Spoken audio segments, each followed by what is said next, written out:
Assalamualaikum warahmatullahi ta'ala wabarakatuh.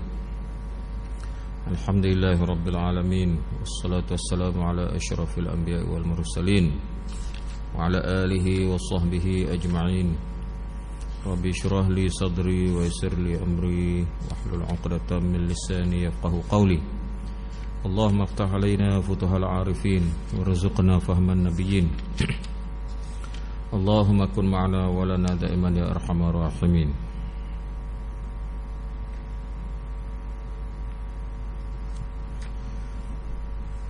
Saudara hadirin dan hadirat serta pendengar yang saya kasih sekalian, pada minggu lepas saya berhenti kepada tajuk ilak ataupun sumpah tidak mencampuri isteri dalam masa lebih daripada 4 bulan. Saya sambung yang tu. Apabila seseorang bersumpah sebagai sumpah yang tersebut itu, hendaklah ditunggu sampai 4 bulan. Kalau dia kembali balik baik kepada isterinya sampai 4 bulan, dia diwajibkan membayar denda sumpah kifarat. Tetapi kalau sampai 4 bulan dia tidak kembali baik dengan isterinya, hakim berhak menyuruh pilih kepadanya di antara 2 perkara: membayar kifarat sumpah serta kembali baik kepada isterinya, atau mentalakkan isterinya. Kalau sekiranya suaminya itu tidak mahu menjalankan salah satu daripada 2 perkara tersebut, hakim berhak menceraikan isterinya dengan paksa. Jadi kalau seorang tu bersumpah, dia tak mahu menggauli isteri dia lebih pada 4 bulan, maka dia panggil ilak. Pada masa tu, bila sampai dah 4 bulan lebih tu, bawa pada mahkamah. Bila bawa pada mahkamah, pada masa itu hakim memberi pilih kepada suami tadi dengan 2 pilihan. Pilihan yang pertama, kamu kembali pada isteri kamu, iaitulah menggauli isteri kamu. Pilihan kedua, ataupun menceraikan isteri kamu dengan cara baik. Tak ada ketiga, ada. Pakai nak terus sumpah sampai lama-lama gitu tak boleh. Kalau si suami tak nak buat pilihan di antara keduanya, maka hakim berhak menceraikan isteri dengan cara ijbari, cara undang-undang, cara perundangan. Itu kaedah dia. Jadi hakim tu boleh menceraikan isteri kepada suami tersebut. Jangan hakim menceraikan isteri dia. Isteri hakim tak kena-kena ni, kan salah faham tak. Okey, tak kira kau ni orang ayat-ayat ni tak. Ayat-ayat faham lain pula tak. Okey. Sebahagian ulama' berpendapat apabila sampai 4 bulan suami tidak kembali campur dengan isterinya, dengan sendirinya kepada isteri itu, jatuh talak bain, tidak perlu dikemukakan kepada hakim. Sebahagian ulama' kata lebih pada 4 bulan automatik cerai. Tak ada balik pada hakim. Firman Allah Subhanahu wa taala, lilladzina yu'luna min nisaihim tarabbusu 4 ashhurin fa in fa'u fa innallaha ghafurur rahim. Wa in azamut talaqa fa innallaha sami'un alim. Mereka suami yang bersumpah terhadap isterinya tidak akan bersetubuh, maka menanti 4 bulan lamanya. Maka jika ia kembali bersetubuh, sesungguhnya Allah Ta'ala Maha Pengampun lagi Maha Penyayang. Jika mereka bermaksud menjatuhkan talak, maka Allah Ta'ala Maha mendengar dan mengetahuinya. Ini dalil dia, dalil 2 pilihan tadi. Surah Baqarah 226, 227. Cara kembali dari sumpah ilak yang tersebut, di dalam ayat di atas ada 3 pendapat. Nombor 1, kembali dengan mencampuri isteri itu bererti mencabut sumpahnya, iaitulah dibuang sumpah, dilanggar sumpah. Dengan melanggarnya, memperbuatkan sesuatu yang menurut sumpahnya tidak akan diperbuatnya. Apabila habis masa 4 bulan, ia tidak mencampuri isterinya itu, maka dengan sendirinya kepada isterinya itu jatuh talak bain. Itu ikut pandangan kedua. Yang kedua, kembali dengan campur jika tidak ada halangan. Tetapi jika ada halangan, boleh dengan lisan atau niat saja. Dia niat dah nak balik ke isteri dia, tapi duduk di Kuala Lumpur. Tunggu dululah, pakai hello-hello gitu lah. Makna dia dari segi perbuatan, campuran tu tak ada lagi. Yang ketiga, cukup kembali dengan lisan, baik ketika berhalangan atau tidak. Ini pendapat ketiga. Ilak ini pada zaman jahiliah berlaku menjadi talak, kemudian diharamkan oleh Islam. Hukum dia haram. Okey. berkenaan dengan sumpah tadi, sumpah ilak tadi, maka si suami tadi wajib dia kena bayar sumpah. Sumpah warna bayarnya, iaitulah ayat Quran mengatakan fakafaratuhu it'amu 'asharati masakin min awsati ma tut'imuna ahlikum au kiswatuhum au tahriru raqabah faman lam yajid fasyamu thalathati ayyamin. Ini dalam Quran, dalam surah Maidah ada sebut.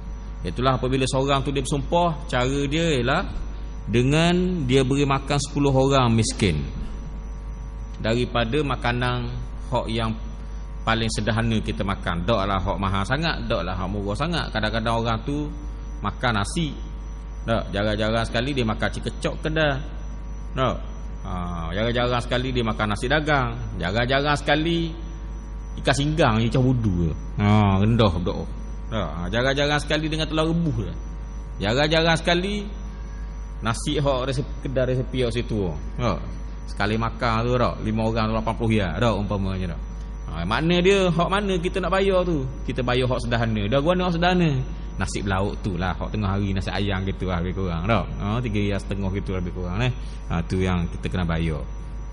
Okey. Nilai dia. Kemudian au kiswatuhum ataupun beri pakaian. Beri pakaian. Makna kita pergi kedai supermarket, pergilah mana-mana pun, pergi ke Maidin ke Jaya ke Anda lah. Hari-hari pun ada kat ni. Umpamanya dia beli 10 helai baju. Au apa kemudian tahriru raqabah ataupun dia bebaskan seorang hamba. Tak ada hamba dah zaman ni. Jadi tak boleh nak uang. Faman lam yajid fasyamu thalathati ayyamin. Kalau tak ada juga miskin dia. Dia bersumpah tapi dia orang miskin. Nak makan, nak beri ke 10 orang, nak belanja 10 orang miskin tadi dia miskin juga. Tak. Toh ke dia nak beri makan orang dia sehari sutuk tak ada makanan dia petang dah umpamanya. Mujurlah orang beri bubur kacang hak lebih-lebih dah umpamanya. Ataupun berilah makanan apa-apa letak masjid ambil kat dia dah umpamanya dah. Okey, ataupun letaklah apa-apa kuih kau lupa gaji ngak gitu. Tak, kadang-kadang garik ke, kadang-kadang bulan puasa ke hari Jumaat ke, ada makanan adalah dekat luar gitu dak. Okey, kadang-kadang pisang gitu ya dak. Okey. Dia pun makan pisang kau, umpamanya. Nak makan ke mana dia? Jawab dia puasalah 3 hari. Dah 3 hari tu berturut-turut ke tak? Mengikut mazhab Syafi'i, tak. Tak payah berturut-turut. Minggu ni sehari, minggu depan sehari, minggu sehari. 3 hari. Berturut-turut tidak menurut mazhab kita. Tetapi ada pandangan di kalangan sahabat Nabi, di antaranya Ibnu Mas'ud radhiyallahu anhu. Seperti disebutkan dalam kitab Rawai' al-Bayan. Dia mengatakan wajib kena berturut-turut berdasarkan kepada pandangan Ibnu Abbas dan bacaan syadzah, bacaan Quran yang syadzah yang dibaca oleh Ibnu Abbas. Iaitulah fasyamu thalathati ayyamin mutatabi'atin. Ada tambahan baca satu qiraat dibaca mutatabi'atin. Okey, mutatabi'atin ni berturut-turut. Jadi berdasarkan kepada pandangan Ibnu Abbas dan bacaan Ibnu Mas'ud, maka kena puasa 3 hari berturut-turut. Begitu. Tapi pendapat yang kuat tadilah, iaitulah tak payah berturut-turut. Okey. Hari ni selang, hari ni puasa, esok dok. Lusa puasa tulak dok. Lepas tu hari-hari berikut je pula puasa. Itu tak ada masalah. Okey. Habis. Kemudian zihar. Yang dimaksudkan dengan zihar ialah seorang lelaki menyupakan isterinya dengan ibunya. Dia kata bahawa bini dia tu belakang bini dia tu macam ke kamu ni macam ke belakang mak dia lah. Okey, itu makna dikatakan zihar. Bukan setakat tu saja. Kalau ikut ta'rifan dia, an yushbihaz zauju imra'atahu bi ummahu au biman au ghairaha min maharim. Itu ta'rif dia. Iaitulah sama ada dia menyerupakan dengan mak dia ataupun mana-mana mahram dia. Termasuklah tok tua dia pun masuk juga. Cuma hak khilaf di kalangan ulama'nya, kalau hak lelaki dia menyerupakan isteri dia dengan ayah dia, ayah pada hak puan tadi ataupun ayah dia sendiri, tak. Tu guna, tu khilaf di kalangan ulama, tak. Tu maknanya kita kata hak puan je lah hak yang kuatnya. Apabila seorang lelaki yang dimaksudkan dengan zihar ialah seorang lelaki menyupakan isterinya dengan ibunya, sehingga haram atasnya seperti kata suami kepada isterinya, engkau nampak olehku seperti punggung ibuku. Punggung tu makna dia belakang. Apabila seorang lelaki mengatakan demikian dan tidak diteruskan dengan talak, wajib atasnya membayar kifarat, dan haram atasnya bercampur dengan isterinya itu sebelum dibayar kifarat. Jangan main zihar ni, menyerupakan isteri dia dengan mak dia ataupun dengan mana-mana mahram dia, maka dia tak boleh nak campur dah dengan isteri dia tadi, kecuali lepas dia bayar kifarat. Kifarat dia berat sikit. Nanti kita baca ayat dia tu. Zihar ini pada zaman jahiliah dianggap sebagai talak, kemudian diharamkan oleh agama Islam serta diwajibkan membayar denda kifarat. Okey. Firman Allah Subhanahu wa taala, alladzina yadhahiruna minkum min nisaihim ma hunna ummahatihim in ummahatuhum illa allai waladnahum wa innahum la yaquluna munkaram minal qawli wazura. Al-Mujadalah ayat 2. Hai orang-orang yang menziharkan isterinya, tidaklah isterinya itu menjadi ibunya, tidaklah yang menjadi ibu mereka melainkan perempuan yang melahirkannya, dan sesungguhnya mereka itu mengatakan perkataan mungkar, dusta, mungkar, jahat dan dusta. Mujadalah ayat 2. Jadi sebab tu zihar ni hukum dia haram. Seseorang lelaki menziharkan isteri dia, tetapi tidak jatuh talak. Walaupun dia niat talak sekalipun, dia menziharkan isteri dia, dia niat talak, tak jatuh talak juga. Sebab apa? Guna perkataan dia guna tadi zihar. Okey, begitu. Dia tak sama dengan perkataan talak. Aku ceraikan, aku talakkan kamu dengan talak satu. Tu jadi lalu tanpa niat pun jadi, berdasarkan kepada semua ahli sunnah wal jamaah. So kiralah hak Syiah hak Syiah Ja'fariyah dia ada kata dia berdasar kepada niat. Ada kat gitu. Orang pakat orang, kalau seorang A ni dia ceraikan isteri dia, aku ceraikan kamu ni dengan satu talak. Dia tak niat dalam hati nak cerai, dia buat main je. Dia gurau-gurau gitu lah. Dia gurau lebih kurang. Ataupun dia saja-saja tak tahu guana tahu. Tak, umpamanya saja-saja nak berlakon ke guana ke, walaupun berlakon sekalipun. Betul lah kalau berlakon sekalipun. Maka empat-empat mazhab di kalangan ahli sunnah wal jamaah kita ni, mazhab Syafi'i, mazhab Maliki, mazhab Hambali, mazhab Hanafi, mazhab Syafi'i, mazhab Maliki, Hanafi dengan Hambali, semua kata jatuh talak. Yang kata tak jatuh talak ni lah Ja'fariyah, ulama-ulama daripada mazhab Syiah Ja'fariyah. Seperti disebutkan dalam kitab Mufassal, dinukilkan daripada ulama-ulama Ja'fariyah, mengatakan bahawa hukum dia tidak jatuh talak sebab dia tak niat. Dah contohnya buat gurau lah, contohnya gurau. Bila gurau tadi tak ada langsung niat dalam hati, tak jatuh talak. Ni pandangan lemah lah, jangan pakai lah. Kemudian dah lah lemah daripada Syiah pula. Dah dia kata dah. Dua kali benda tu dah. Dua lapis situ, kita tak boleh dua hujah, dua halangan situ. Tak boleh nak pakai pandangan tersebut. Itu bab yang berkait dengan talak. Ada pun yang berkait dengan zihar ni, maka dia tak jatuh talak walaupun niat talak. Dia guna perkataan zihar tapi dia niat talak, tak jatuh juga. Itu yang sebenarnya. Sebab tu janganlah kita buat main hak tadilah. Banyak juga saya orang tanya saya lah berkenaan dengan kadang-kadang buat gurau, buat macam-macam lah. Tak, isteri ni macam-macam lah. Isteri kadang-kadang orang tu dia bini ramai tau, bini 4 orang. Siapa ke yang bini 4 orang, yang 3 tu, yang 3 tanya dah bini pula seorang lagi. Dah. Okey, dah. Kalau bini pun cerai dah. Buat main gitu. Dah, kalau dia nikah yang ke-4 pun cerai dah. Ni kata umpamanya tak. Cerai sungguh. Dia nak buat tipu ataupun nak buat main ke isteri dia gitu je.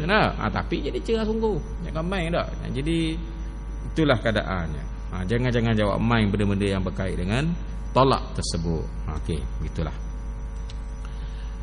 Habis. Denda kifarat zihar ada 3 tingkatan, ada 3 peringkat. Memerdekakan hamba sahaya, hamba abdi. Yang kedua, kalau hamba tidak dapat puasa 2 bulan berturut-turut. Berat ni. Tak? Jangan termain main. Kalau nombor 1 tu memang tak ada dah learning. Nak ambil mana hamba abdinya. Tak tahulah, takut ada lagi hamba abdi dekat negeri orang putih. Tak ada dah tau.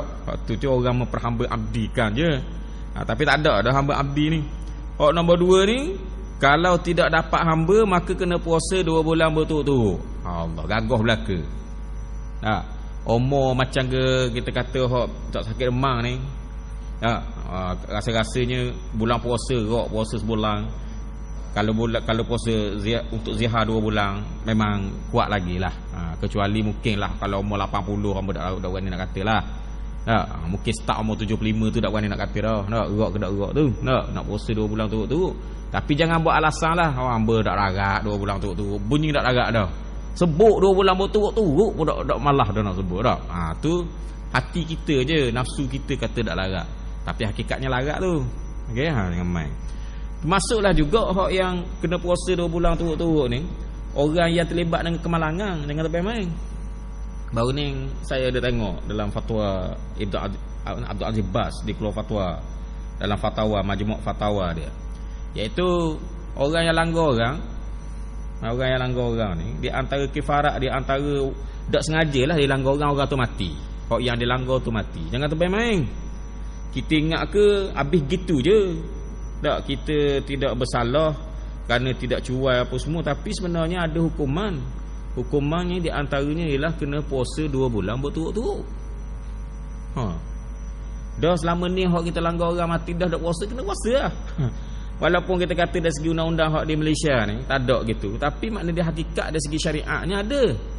Maka dia kena puasa 2 bulan berturut-turut. Dah lah gitu kena bayar pula dam untuk 100 ekor unta nilai dia tak. Jadi sebab tu kena hati-hati di jalan raya. Ingat kepada hukum Islam, rasa-rasanya orang tak berani nak terbang laju. Tak. Apatah lagi nak jadi mak repek. Nak jadi mak repek dah. Bayangkan langgar orang sikit 2 bulan dah. Kalau tiap-tiap minggu main dekat apa nama tu, apa Ngada Baru tu umpamanya langgar orang je dah. Mati 4-5 orang mati dah. Dah berapa bulan, setahun dia kena puasa. Terbaik main dah. Nak tobat tak jadi sebab kena puasa tak umpamanya tak. Ada orang nak tobat pun tak jadi kena puasa tak umpamanya. Tapi hukum Islam kata begitu. Maknanya kita kena beri kesedaran kepada masyarakat tentang nyawa ni adalah satu benda yang sangat dihargai oleh Islam. Walaupun terlayangnya nyawa tersebut, matinya seorang itu walaupun tak sengaja sekalipun, ada tanggungjawab kita juga terhadap kematian tersebut. Iaitulah kena puasa lagi, kena bayar dam lagi dah. Itu kena berhati-hati. Yang ketiga, kalau tidak kuat, memberi makan 60 orang miskin. Tiap-tiap orang 1/4 gantang fitrah. Lebih dia kata 3/4 liter. Tingkatan ini perlu berturut-turut sebagai tersebut di atas, bererti wajib dijalankan yang pertama lebih dahulu. Kalau yang pertama tidak dapat dijalankan, baru boleh dengan jalan yang kedua.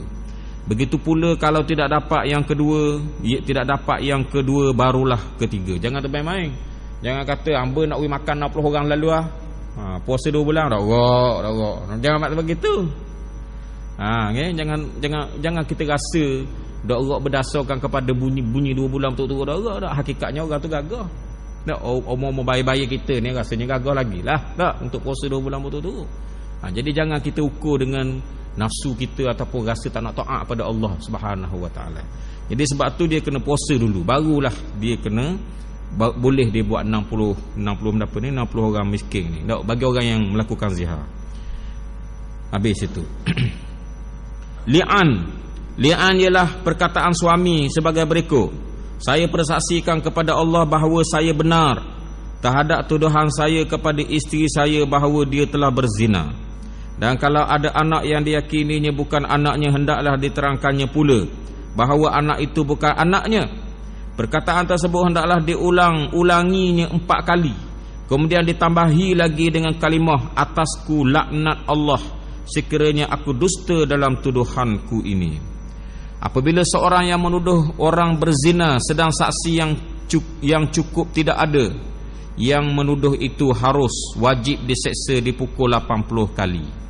Tetapi kalau yang menuduh itu suaminya sendiri, dia boleh lepas dari seksaan tersebut dengan jalan li'an. Bererti suami yang menuduh isterinya berzina boleh memilih antara 2 perkara, iaitulah dilakukan atasnya pukulan 80 rotan atau ia meli'ankan isterinya. Firman Allah Subhanahu Wa Taala, walladzina yarmuna azwajahum walam yakul lahum syuhada'u illa anfusahum fa syahadatu ahadihim 4 syahadatin billah innahu laminas sadiqin. Wal khamisatu anna la'natallahi alaihi in kana minal kadhibin. Surah An-Nur ayat 6 sampai 7. Orang yang menuduh istrinya berzina sedang saksi tidak ada selain daripada mereka sendiri, maka saksinya ialah 4 kali bersumpah dengan Allah menerangkan bahawa dia benar. Dan yang kelima daripada sumpah itu, dia berkata sesungguhnya laknat Allah atasnya jika ia berdusta. Surah An-Nur ayat 6 hingga 7. Ini dipanggil li'an. Li'an ni, suami dia tuduh isteri dia berzina. Nak cukup 4 orang saksi memang tak cukup. Bahkan tak ada, dia seorang je tahu. Tak. Kalau orang lain tuduh orang lain bukan isteri dia berzina, dia tak panggil. Kalau tak ada proses kalau li'an tadi ada proses li'an tak. Kalau seorang itu dia menuduh orang lain berzina bukan isteri dia, maka tidak ada proses li'an, maka dia panggil sebagai qadhaf. Qadhaf ni kita tuduh orang berzina tanpa 4 orang saksi. Ataupun berdasarkan kepada keterangan dalam kitab Rawai' al-Bayan, mazhab Syafi'i memasukkan juga liwat. Jadi sebab tu jangan tuduh orang liwat ataupun orang berzina tanpa 4 orang saksi. Kalau tuduh, maka yang menuduh itu wajib dikenakan sebatan 80 kali, 80 rotan. Kecuali yang dituduh tadi dia mengaku, oh ya sungguh tak umpamanya tak. Dia mengaku. Setelah dicek oleh hakim, dia tak gila, tak apa. Tak ada penyakit mental, tak ada penyakit kelabu-kelabu, maksudnya otak ni tak betul dan sebagainya. Tak ada penyakit benda tu, memang rela hati dengan aku, ya, tu barulah betul. Tapi kalau tidak ada pengakuan, maka hukum orang yang melakukan tuduhan tadi dosa besar, 3 perkara dia kena. Yang pertama iaitulah fajliduhum samanina jaldah, hendaklah dirotang sebanyak 80 rotang. Jangan termain-main. Tak. Yang keduanya, kenapa? Yang keduanya wala taqbalu lahum syahadatan abada, tak diterima saksi selama-lamanya. Nak jadi saksi nikah ke, nak jadi saksi dalam mahkamah tak boleh. Dah sampai bila? Abadang, sampai bila-bila. Cuma mazhab Syafi'i kata kecuali kalau dia bertaubat barulah. Tak. Kalau ikut mazhab Hanafi tak, bertaubat tak jadi benda kok sampai bila-bila. Okey. Yang ketiganya wa ulaika humul fasiqun. Orang tu jadi fasik. Jadi janganlah seorang tu dia menuduh orang lain berzina ataupun melakukan liwat kecuali dengan ada saksi, 4 orang saksi. Tu berat sungguh hukuman. Tak? Berat sungguh hukuman. Kalulah makna kita kata dah, kalau orang yang menuduh tadi bersumpah, sumpah tu tak jadi benda, tak jadi benda. Ada juga orang tak? Orang yang menuduh tadi, dia tak ada bukti, dia pakai bersumpah depan Quran ke belakang Quran, sumpah tu tak jadi benda, 80 orang tetap kena. Itu hukum yang berdasarkan kepada Al-Quran dan sunnah Nabi Muhammad sallallahu alaihi wasallam. Jadi sebab tu janganlah kita ni mudah sangat tuduh orang berzina. Ni banyak juga ni kadang-kadang melalui video. Tak. Orang ni berzina, bukti dia tengok video. Pakat tengok lah ke ramai-ramai. Tak. Maka bila tengok, soh zina, tengok muka dia, tengok suara dia. Tak. Maka orang yang cakap gitu tu, orang yang tengok tu dosa dah. Tengok filem lucah.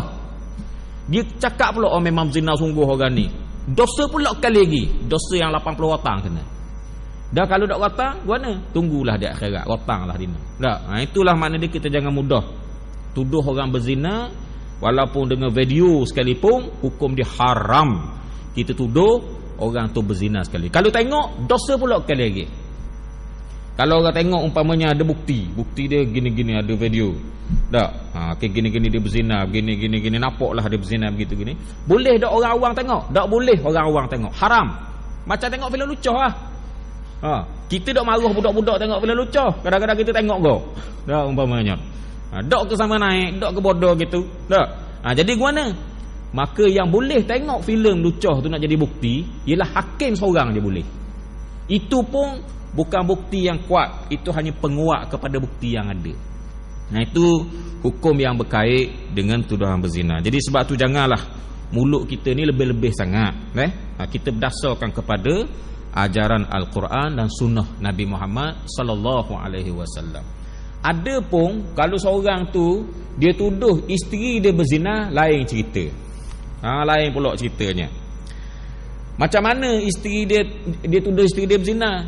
Kalau isteri dia tuduh isteri dia berzina, mungkin betul. Dia tengok begini-begini, ada orang lelaki masuk dan sebagainya. Sebabnya ialah kerana kalau dia tidak diberi peluang untuk buat sesuatu sedangkan itu adalah isteri dia, maka macam-macam akan berlaku. Antaranya anak tu benih dia kedok. Macam-macam ni jadi gitu. Jadi sebab tu Islam ra'i. Tak apalah awak boleh tuduh isteri awak berzina, tapi dengan syarat awak melakukan li'an. Li'an tu guna bersumpah 4 kali. Bersumpah 4 kali, dia naik saksi, dia sebut naik saksi, asyhadu kena sebut aku naik saksi bahawa aku tengok bahawa si fulan isteri dia tadi nama gini-gini, nama dia sekian-sekian telah berzina dengan orang lelaki sekian-sekian. 4 kali. Dengan nama Allah. Kali yang kelima dia kena sebut mana? Wal khamisatu anna la'natullahi alaihi in kana minal kadhibin. Kalau dia bohong, dia kena laknat daripada Allah Subhanahu taala. Bila sebut laknat ni api neraka. Makna dia kalau saya bohong dalam tuduhan ni kali kelima ni, saya masuk neraka. Tengok. Kalau tak betul tu, tak berani gitu, maka si lelaki yang tuduh tadi sepatutnya kena 80 rotang kalau dia tuduh orang lain. Tetapi oleh kerana dia tuduh isteri dia sendiri dan masa depan dia bergantung kepada perkahwinan, kalau Islam tak beri peluang longgar gitu, maka mungkinlah dia tak sedar hati nak duduk wan ni. Dia tengok orang lelaki lain duduk berzina dengan isteri dia. Tak dah nak hidup dengan orang puan tu tak sedar dah. Maka suami Islam beri peluang pada suami tadi dengan sumpah, tapi biar betul-betul lah. Jangan pula dia beci, dia kerana dia nak khianat ke isteri dia, tak lah, ni betul-betul dia tengok. Maka dia bila dia bersumpah tadi, terlepaslah dia daripada hukuman 80 rotang. Okay? Kalau dia tak bersumpah mana? Kalau dia tak bersumpah, umpamanya dia tengok isteri dia berzina, bila hakim kata sumpah 4 kali, tambah, maka 80 rotang balik. 80 rotang tu hak qazah hak saya sebut tadi, jadi mula atas dia 80 rotang. Inilah hukum Islam yang berkait dengan orang yang menuduh isterinya berzina. Okey. Bila isteri dia dituduh begitu, kali kelima dia laknat, maka apa yang perlu dia buat? Ni kita baca dulu, kita baca. Akibat daripada li'an suami, timbul beberapa hukum. Dia tidak diseksa, dipukul. Maknanya disebat 80 rotang, bukan diseksa pun ni. Dia hukum 80 rotang tak ada lepas. Orang lelaki tadi. Si isteri wajib diseksa, dipukul dengan seksaan zina. Si isteri yang kena hukum zina. Kecuali kalau isteri lawang li'ang tu.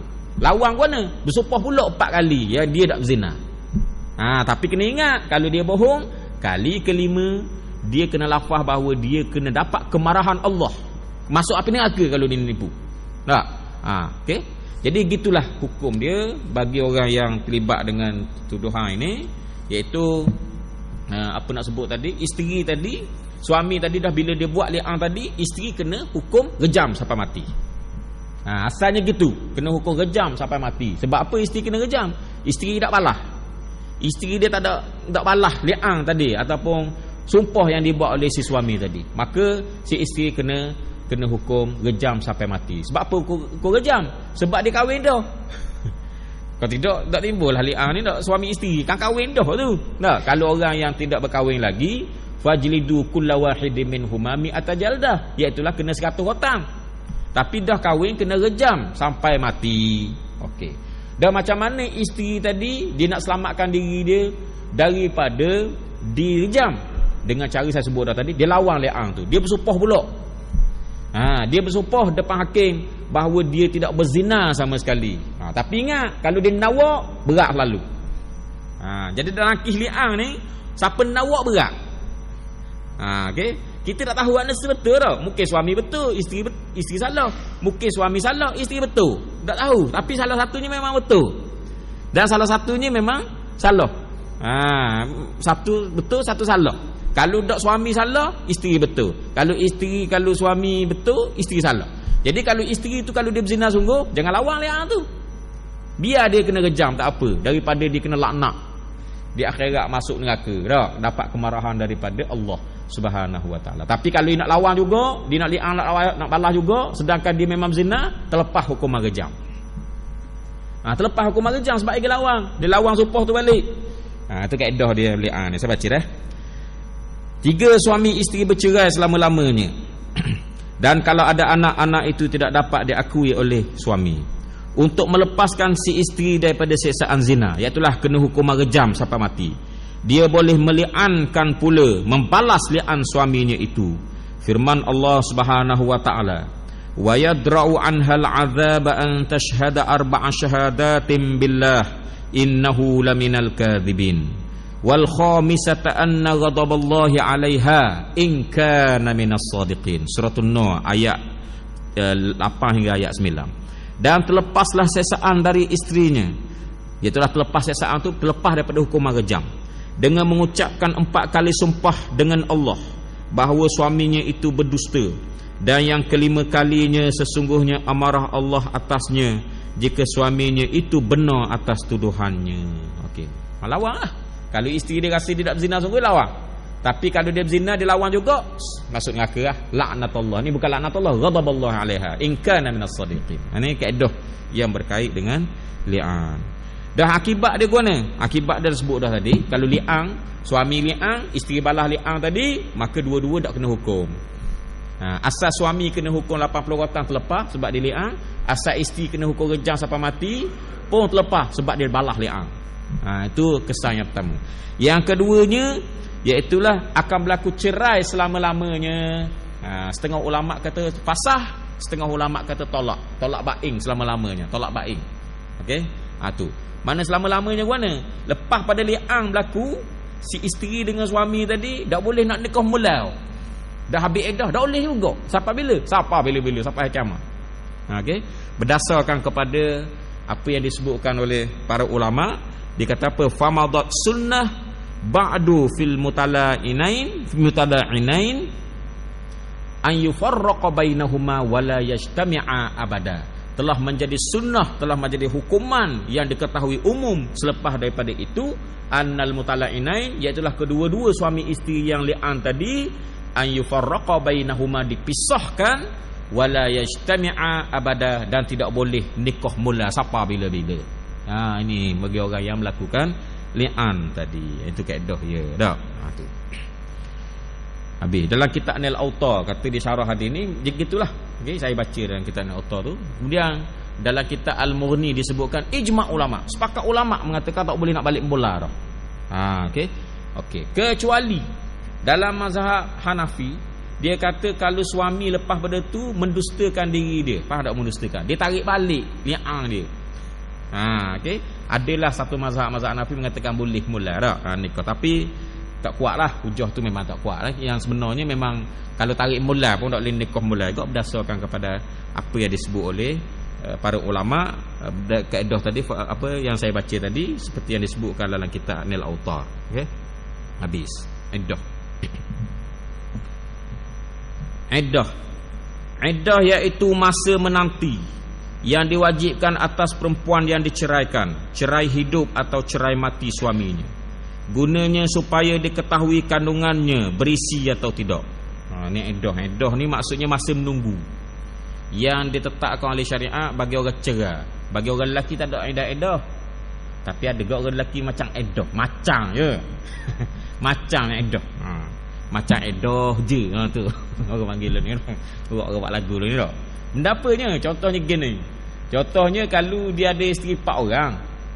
Dia ada isteri 4 orang. Lepas tu dia ceraikan salah seorang daripada isterinya. Maka isteri dia tu pun dalam iddah lah. Dalam ikut anda lah. Dalam iddah benda apa pun. Dalam iddah contohnya kita kata sama ada kalau haid dah habis dah, iddah bulang dah. Bulang. Kalau haid masih ada lagi, iddah haid dengan suci dengan haid dah. Itu. Mana saya nak katakan bahawa kau pandailah iddah mana-mana pun. Jadi dah tolak tu tolak raj'i. Jadi dalam masa iddah tadi, si suami tak boleh nikah orang yang kelima pula, yang nak nikah nak ganti hak bini dia hak yang dia cerai tadi. Nak cukup 4 orang juga dia tau. Kau mana-mana pun 4 orang. Tak. Bila cerai seorang, kena nikah pula seorang lagi tak. Tapi kena ingat, belum nikah tu biar iddah hak isteri yang diceraikan dulu. Macam ada je. Macam ada je iddah tu. Tapi sebenarnya bukan iddah. Bukan iddah sebenarnya. Sebabnya ialah kerana isteri yang diceraikan tadi adalah tolak raj'i. Bila tolak raj'i, macam isteri dia lagi, 100% macam isteri dia lagi, kecuali dalam beberapa bab je. Dalam beberapa bab je. Contohnya Dalam bab persetubuhan tak boleh. Dalam bab aurat tak boleh mazhab Syafi'i. Kalau tolak raj'i. Tak. Kemudian dalam bab waris mewarisi boleh lagi. Boleh lagi warisi kalau mati dalam iddah tadi, boleh mewarisi harta lagi mana-mana satu tak? Suami ataupun isteri. Maka sebab itu si suami tadi tak boleh nikah orang perempuan lain sebelum isteri yang diceraikan tadi tu habis iddah, tak boleh nikah. Macam ada iddah. Tak. Tu macam ada iddah je. Tak umpamanya tak. Itu tapi sebenarnya tak ada iddah, okey. Kalau isteri tu mati. Isteri mati, pas pada isteri dia mati nak nikah dengan adik isteri dia ataupun kakak isteri dia. Boleh tak? Tak habis kalau nak kiranya mati tadi lah. Mati tadi. Mati siang tadi. Malam nak nikah dah dengan adik atau kakak. Tak? Umpamanya. Boleh tak? Maka oleh kerana suami tak ada iddah, boleh. Tu boleh tu. Boleh, dia tidak terkait, sebab apa yang matinya isteri, bukan matinya suami, mati isteri. Maka hak tu bila ijma'. Kalau ikut dalam kitab fiqh Islami wa adillatuhu, maka hukum dia adalah ijma'. Sepakat ulama mengatakan boleh perkara tu dah. Tapi tak ada orang buat gitu, ambil buat contoh je. Orang biasanya nikah pas bolang gitulah. Tapi nikah petang dia mati, tanah papa hasa tu, malah karang nikah dah. Aku terima akan nikahnya dah umpamanya. Allah ya kau. Ada kata dah. Tu maknanya kita kata boleh, ada masalah. Moral lah. Dari segi moralnya guan ni. Dari segi hemohnya guan ni. Habis ngopak orang lah. Ngopak sama hidup tu. Okey, sama hidup ngopak orang dah. Benda-benda sebab tu benda yang halal tapi jangan buat juga. Orang yang menjadi ikutan orang. Tak lewat sembarangan. Nak makan tengah-tengah jalan tepi jalan, tengah jalan kau nak makan, tepi jalan lah. Tak umpamanya dah. Hak jadi ikutan orang tak boleh. Tak. Nak makan kedal lebih kurang, nak gurau lebih kurang, orang jadi hakim. Tak boleh. Dia nak makan kedal lebih kurang kecuali kena nusuk sikit. Ada bahagian hak yang dinding-dinding sikit orang nak apa lah kedal. Nak makan kedal langsung, bini tak masuk. nak makan mana tu? Tokai nak masuk pula. Dia sibuk duk mikir esok keputusan mana-mana dah. Okey. Kalau orang yang berjawatan tertentu lah, orang macam saya sekarang ni, saya tak boleh nak sembarangan nak makan-makan perjalan gitu, tak boleh. Okey. Maknanya sebab apa? Sebab sum'ah, nak orang ikutan orang. Tak boleh buat begitu dah. Jadi itu tak boleh sembarangan dah. Berhemah. Walaupun benda tu halal, tak ada masalah. Halal makan kedai ni dah, kita kata dah. Gurau lebih kurang, tepuk bau aku boleh gurau dah. Tapi tak boleh awak hakim. Hakim tak boleh gurau sembarangan. Dia jadi macam gurau-gurau. Nak ki esok ki kawan dia hok dia gurau mareng. Selok mareng baru tepuk bau. Hari ni nak ukur katung dia, nak sabar langsung. Dia kata dah. Tu jadi sebab tu kena hati-hatilah. Benda tu ada juga. Halal tapi tak boleh dilakukan sebab kita nak jaga hemah moral tu sendiri. Macam nikah hadir kau. Narak atas situ tak apa sikit-sikit. Ke habis dah? Tak habis lagi. Okey. Perempuan yang ditinggalkan suaminya tadi, ada kalanya hamil, ada kalanya tidak. Hak yang dicerai tadi tengoklah, ada hak mendapat ni orang panggil bini dia tengah mengandung, ada dak.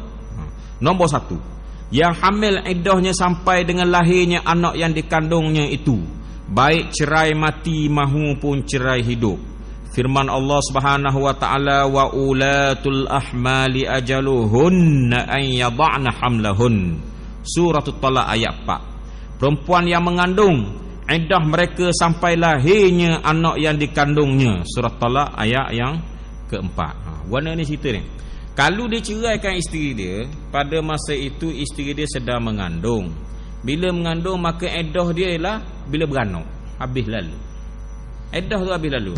Dah cerah mari hari ni beranak, habis hari ni. Dia ke gitu. Kalau mati suami mati, hari ni beranak. Pita besar dah umpamanya. Kelas 3 kena bayar, Datuk Najib kata benda kena bayar 60 riyal ke apa. 60 riyal umpamanya tak. 30 riyal tak silap, kelas 3 dah. Maka macam mana? Macam mananya? Habis iddah dia. Sebab apa? Sebabnya ialah kerana habis iddah bagi perempuan yang mengandung itu ialah apabila melahirkan anak. Itu mazhab Syafi'i. Ada pun imam Sayyidina Khalifah Ali, iaitu Sayyidina Ali radhiyallahu anhu. Sayyidina Ali orang duk kait dengan Syiah. Sayyidina Ali tak Syiah. Sayyidina Ali ni sahabat Nabi yang dijamin masuk syurga, ahli sunnah lah dia ni. Jangan kata pula dia Syiah. Hamba dok kadang-kadang bila dok sebut-sebut Syiah dak ingat orang sebut benda tu. Tak. Orang yang Syiah kata 12 orang imam tu, 12 orang imam tu bukan Syiah, ahli sunnah. Orang bagus-bagus belaka, ulama-ulama besar belaka, anak orang panggil anak cucu Rasulullah sallallahu alaihi wasallam belaka. Termasuk Saidina Ali, termasuk Saidina Hasan, termasuk Saidina Husain, termasuklah kepada Ja'far As-Sadiq, semua ahli sunnah belaka tu. Orang Syiah telah menjadikan mereka sebagai imam Syiah. Kalau tok dia dah. Salah tu orang Syiah ni. Bahang abang dah dia kata dah. Jadi sebenarnya imam 12 orang ni ahli sunnah, termasuk Saidina Ali radhiyallahu anhu ahli sunnah jemaah. Saidina Ali dan lelaki ni, dan lelaki yang berkait dengan apa ni, yang berkait dengan isteri yang diceraikan ataupun isteri yang kematian suami. Isteri itu sedang mengandung. Macam mana dengan iddahnya? Kata Saidina Ali, iaitulah iddahnya adalah abadul ajalain. Abadul ajalain maksudnya guana? Tengok pada iddah asal dan tengok bila dia beranak. Kalau contohnya orang tu kematian suami, iddah dia 4 bulan 10 hari. Tu 4 bulan 10 hari dah. Bila 4 bulan 10 hari, kalau dia habis 4 bulan 10 hari, okey, dak beranak lagi habis dah 4 bulan 10 hari. Tak. 4 bulan 10 hari tadi okey, itu maksudnya mana? Okey, berlalulah masanya, tetapi dah habis lagi. Sebab apa? Abadul ajalain. Sebab dia dak beranak lagi. Bila dia beranak walaupun lebih daripada 4 bulan 10 hari barulah habis. Tu yang dipanggil abadul ajalain. Mana hak jauh sekali. Okey, hak jauh sekali.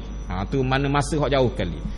Kalau contohnya suami dia mati, kemudian sehari lepas pada tu dia beranak, tetapi masa 4 bulan 10 hari tak ada apa lagi, maka beranak tadi dah acih lagi, tak habis endah lagi, dia kena tunggu sampai 4 bulan 10 hari walaupun dia beranak sehari lepas pada mati.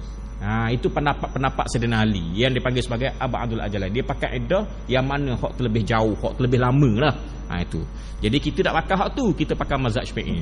Asal beranak habis lalu iddah. Itulah. Lepas tu kita sambung pada minggu depan pula insya-Allah. Bismillahirrahmanirrahim. Alhamdulillahirabbil alamin. Wassalatu wassalamu Rasulillah wa ala alihi wa sahbihi ajma'in.